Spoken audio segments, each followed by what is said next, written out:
Praise the Lord, hallelujah. Christ में मेरे प्यारे भाई और बहनों, शांति भवन रिट्रीट सेंटर बटाला पंजाब से प्रभु की चतुर छाया में आप सबका स्वागत है। हालेलुया। सब कुछ जय यीशु की। प्रिय भाई और बहनों, कितनी खुशी की बात है, आनंद की बात है कि हम प्रभु की उपस्थिति में, उसकी चतुर छाया में फिर एक बार इस प्रभात में एकत्रित हो रहा है। प्रभु का हम धन्यवाद करें। अपने दुखों को, संकटों को, परेशानियों को, आंसुओं को प्रभु के चरणों में रखें और उसकी उपस्थिति को अनुभव करें, उसके हजूरी को महसूस करें और उनके वचनों पर अपना पूरा जीवन अर्पित करें, ध्यान रखें। आज प्रभु हमें वचन दे रहा है। स्तोत्र संख्या 34 उसके 18वां वचन है। Psalms 34 verse 18। जबूर यानी स्तोत्र ग्रंथ अध्याय 34 पद संख्या 18। प्रभु दुहाई देने वालों की सुनता और उन्हें हर प्रकार के संकट से मुक्त करता है। फिर एक बार हम पढ़ेंगे। प्रभु दुहाई देने वालों की सुनता और उन्हें हर प्रकार के संकट से मुक्त करता है। आमीन। प्रिय भाई और बहनों, ये हमारी भरोसा है। हम बार बार इन दिनों में मनन कर रहा है। प्रभु दुहाई देने वालों की सुनता और उन्हें हर प्रकार के संकट से मुक्त करता है। एक समय ऐसा था मेरे जीवन में कि मैं लोगों से छिड़ जाता था। कारण ये था कि मुझे लगता था कि लोग कुछ मतलब के लिए प्रभु के पास आ रहा है, उनकी कोई मतलब पूरा होना है। कुछ लोग सिर्फ इसलिए आते हैं कि स्कूल में एडमिशन मिल जाए, बाहर जाने का रुकावट दूर हो जाए, शादी की रुकावट दूर हो जाए, एक बच्चे का वरदान मिल जाए, एक नौकरी मिल जाए, आर्थिक समस्या दूर हो जाए, कुछ बीमारी से चंगाई मिल जाए। तो मैं कभी कभार इतना गुस्सा तो नहीं किया, लेकिन मन ही मन सोचा है, अरे इनका प्रभु से कोई मतलब नहीं, लेन देन नहीं, इनको सिर्फ अपना काम पूरा होना है। जैसे फिर मैं वचन पढ़ना शुरू किया, वचन से मुझे ये समझ में आया कि लोग आते हैं प्रभु के पास। हम लूकस का अध्याय 6 के 17 में ये देखते हैं, ईसा उनके साथ उतरकर एक मैदान में खड़े हो गए। वहाँ उनके बहुत से शिष्य थे और समस्त यहूदिया तथा यरूशलेम का और समुद्र के किनारे तीरुस तथा सीदोन का एक विशाल जनसमूह भी था, जो उनके उपदेश सुनने और अपने रोगों से मुक्त होने के लिए आया था।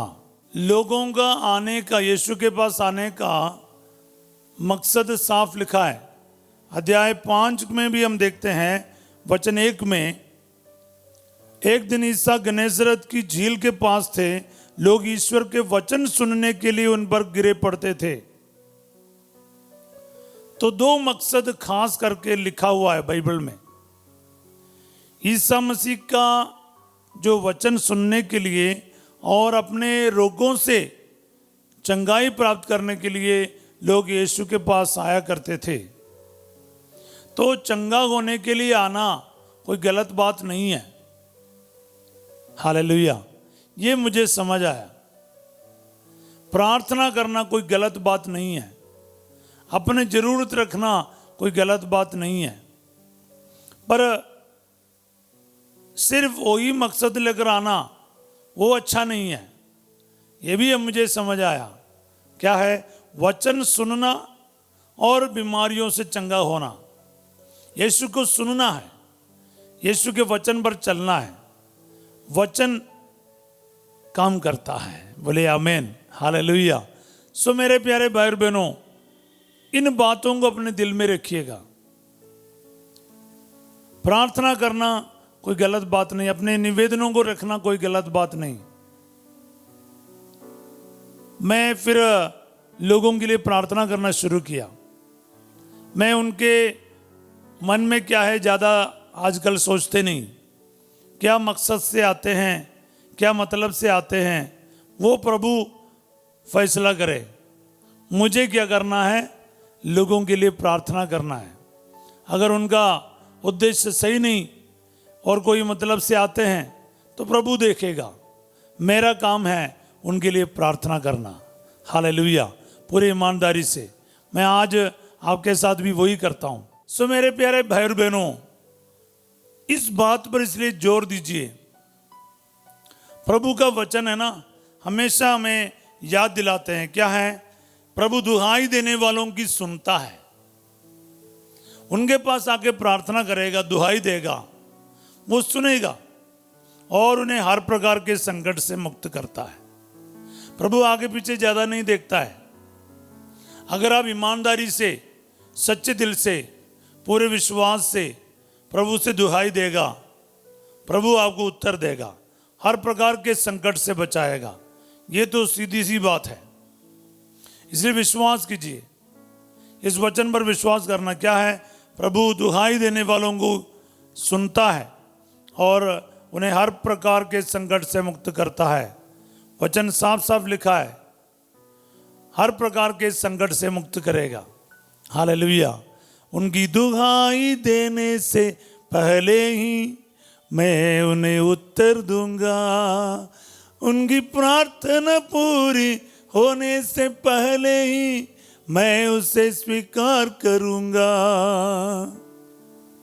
हालेलुया। उनकी दुहाई देने से पहले ही मैं उन्हें उत्तर दूंगा। उनकी प्रार्थना पूरी होने से पहले ही मैं उसे स्वीकार करूंगा।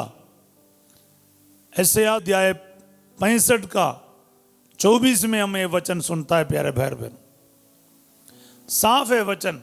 प्रभु का जो सोच है ना, बिल्कुल साफ है। इसलिए वचन में साफ लिख के रखा है। स्तोत्र ग्रंथकार ये कहता है, क्योंकि उनका विश्वास है, मेरा विश्वास है। जब मैं आपसे ये वचन बोलता हूँ, मैं इस वचन पर विश्वास करता हूँ। आप भी विश्वास करते हुए इसको लिखना शुरू कीजिए, इसको रिसीव करना शुरू कीजिए, डायरी में लिखता जाए। क्या है? प्रभु दुहाई देने वालों की सुनता और उन्हें हर प्रकार के संकट से मुक्त करता है। मान लो आपको कैंसर है, आपको कोई और परेशानी है, परिवार में क्लेश चल रहा है, झगड़ा है, रोज झगड़ा चलते हैं, लड़ाई चलते हैं, शराब नशे के बंधन है, आर्थिक समस्याएं हैं, कर्ज की परेशानी है, बराबर नौकरी नहीं है, मतलब आपके परिवार में अशांति ही अशांति है। समझ नहीं आ रहा क्या करना। प्रार्थना करके भी देखा, चर्च जाके देखा, नोवेना करके देखा, हर वो काम करके देखा, लेकिन कोई लगता नहीं कि प्रभु प्रार्थना सुन रहा है। लेकिन वचन में लिखा है, प्रभु दुहाई देने वालों की सुनता और उन्हें हर प्रकार के संकट से मुक्त करता है। प्रभु को बोलो, प्रभु जी आज ये वचन मेरे जीवन में पूरा हो जाए, मेरे परिवार में पूरा हो जाए, मेरे हस्बैंड के जीवन में, वाइफ के जीवन में, बच्चों के जीवन में, भाई या बहन के जीवन में, माता पिता के जीवन में पूरा हो जाए। रिसीव करो, क्लेम करो, दावा करो। प्यारे भाई बहनों, वचन आपके लिए है, वचन मेरे लिए है, आपके परिवार के लिए है, मेरे परिवार के लिए है। विश्वास के साथ इसको इस्तेमाल करो। घर के निर्माण के लिए, वेंटिलेटर से, आईसीयू से बाहर आने के लिए, ऑपरेशन से ठीक होने के लिए, कीमोथेरेपी है या फिर किसी भी प्रकार की थेरेपी है, आपको चंगाई मिलना चाहिए। प्रार्थना करो इस वचन के साथ। प्रभु दुहाई देने वालों की सुनता और उन्हें हर प्रकार के संकट से मुक्त करता है। स्तोत्र 34 का 18 आज मेरे जीवन में पूरा हो जाए। आज ये वचन मेरे जीवन में 100 गुना फल उत्पन्न करे। प्रभु जी मेरी जो भी दुहाई है, जो भी प्रार्थना है, वो आपके पास पहुंचते ही प्रभु आप उसे सुन लेगा और पूरा करेगा। ये मेरा विश्वास है। प्यारे अब्बा, बहुत सारे लोग इस वक्त आपसे प्रार्थना मांग रहे हैं, इस छत्रछाया प्रार्थना में जुड़ रहा है, विश्वास के साथ इस वचन को दोहरा रहे हैं, इस वचन को लिख रहा है, इस वचन को रिसीव कर रहा है, इनके जीवन में आज काम कर प्रभु। प्रभु तेरे पास नहीं तो हम किसके पास जाएं? आपके ही पास तो अनंत जीवन का वचन है, संदेश है। प्रभु जी मैं पूरा विश्वास करता हूं, जब मैं आपके पास आता हूं, मेरी जिंदगी के संकट को, परेशानी को, दर्द को, पापों को, कमजोरियों को आपके पास रखता हूं, आप मुझे जरूर सुनेगा। प्रभु आपके सिवा मेरा कोई नहीं है। मेरे इस हालात पर आप काम कर लीजिए, मेरे साथ दीजिए अब्बा। आपके वचन के अनुसार मेरे साथ हो जाए, मेरे परिवार में हो जाए। प्रभु दुहाई देने वालों की सुनता और उन्हें हर प्रकार के संकट से मुक्त करता है। आज आप मुझे हर प्रकार के संकट से मुक्त करेगा, मेरे कर्ज से, मेरी बीमारी से मुक्त करेगा, झगड़ा लड़ाई से मुक्त करेगा, मेरे कम कमाई पर जो संकट है उससे मुक्त करेगा, मेरा पीआर मिलने में जो तकलीफ है उससे मुक्त करेगा, बाहर जाने की जो रुकावट है उससे आज आप मुक्ति देगा, छुटकारा देगा। हाथ पैर काम नहीं करता प्रभु, लकवा हो रखा है, न्यूरो प्रॉब्लम है प्रभु जी, माइग्रेन हेडेक है, फेफड़े में तकलीफ है, लीवर में सूजन है, हार्ट में तकलीफ है, बीपी शुगर का प्रॉब्लम है, गुर्दे खराब हो रखा है, डायलिसिस के लिए बता के रखा है, अलग अलग प्रकार के कैंसर के बता रहा है, कीमोथेरेपी के लिए बताया जा रहा है। प्रभु जी आप इस संकट से मुझे बचाएगा, मुझे मुक्ति देगा, हर प्रकार के संकट से मुझे मुक्त करेगा। मेरा विश्वास है इस वचन के अनुसार अब मेरे साथ काम करेगा। तेरा वचन आज मेरे जीवन में 100 गुना फल उत्पन्न करे प्रभु। मैं पूरा भरोसा रखता हूँ, मेरे परिवार को रख देता हूँ, रिलेशन को रखता हूँ, पति और पत्नी को, मेरे बच्चों को, मेरे जीवन साथी को आपके सामने रख देता हूँ। कर्ज, क्लेश, कारोबार सब कुछ रख देता हूँ, अधिकारी को रख देता हूँ, पुलिस के लिए, डॉक्टर्स, नर्सेस, इंजीनियर्स, वकील, राजनीति दलों के लिए, राष्ट्रपति से लेकर प्रधानमंत्री से लेकर सभी अधिकारियों के लिए प्रार्थना करता हूँ, देशवासियों के लिए, देश के लिए प्रार्थना करता हूँ, मेरे आस पड़ोस के सभी भाई बहनों को याद करता हूँ। जितने लोगों ने प्रार्थना की मांग की है, ऑनलाइन के माध्यम से हो या फिर हमें फोन के माध्यम से हो, इस भवन में आकर हो, प्रभु सबको याद करता हूँ। जो हॉस्पिटल में है हमसे प्रार्थना की मांग की है, अपने अपने परिजनों के लिए प्रार्थना की मांग की है, खुद अपने लिए प्रार्थना की मांग की है। प्रभु मैं सबका नाम ले नहीं सकता, लेकिन जिन्होंने ईमानदारी से, सच्चे दिल से अपने संकट में रहकर हमसे प्रार्थना की मांग की है, अपने काम में ब्लेसिंग के लिए, बीमारियों से चंगा होने के लिए, एक नौकरी मिलने के लिए, शैतान की ताकतों से छुटकारा के लिए, प्रभु जी डिप्रेशन से छुटकारा के लिए, मंत्र तंत्र जादू टोने से बचने के लिए, अलग अलग प्रकार की जरूरतों को रखा है। प्रभु जी बाहर जाने की रुकावट दूर होने के लिए, कर्ज से मुक्त होने के लिए, प्लेसमेंट मिलने के लिए, अलग अलग जरूरतों के लिए प्रार्थना की मांग की है। कई लोगों ने एक बच्चे के वरदान के लिए प्रार्थना की मांग की है, शादी की रुकावट दूर होने के लिए प्रार्थना की मांग की है, बीमारियों से चंगाई के लिए प्रार्थना की मांग की है। प्रभु जी एक को आज इस वचन के अनुसार आराम और चंगाई और मुक्ति दे। प्रभु दुहाई देने वालों की सुनता और उन्हें हर प्रकार के संकट से मुक्त करता है। तेरा ये वचन प्रभु जी इनके जीवन में परिपूर्णता में पूरा हो जाए।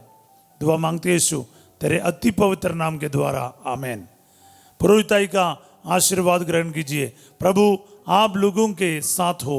सर्वशक्तिमान ईश्वर पिता, पुत्र और पवित्र आत्मा आप सबको अपना आशीर्वाद प्रदान करे, आमीन। प्यारे भाई बहनों, आशीर्वाद और ब्लेसिंग इस वचन में है, इसको दिल के करीब रखिएगा, दिल में रखिएगा। याद रखिए आज रात 8 बजे संध्या का आशीर्वाद प्रार्थना में फर्स्ट जो आपके साथ होंगे बड़ी संख्या में आप लोग इस प्रार्थना में भाग लेना याद रखिएगा। कल सवेरे ठीक 5:30 बजे हम फिर मिलेंगे प्रभु की चित्र चाय प्रार्थना में। आप सब समय पर इसमें भाग लेने का कष्ट कीजिएगा।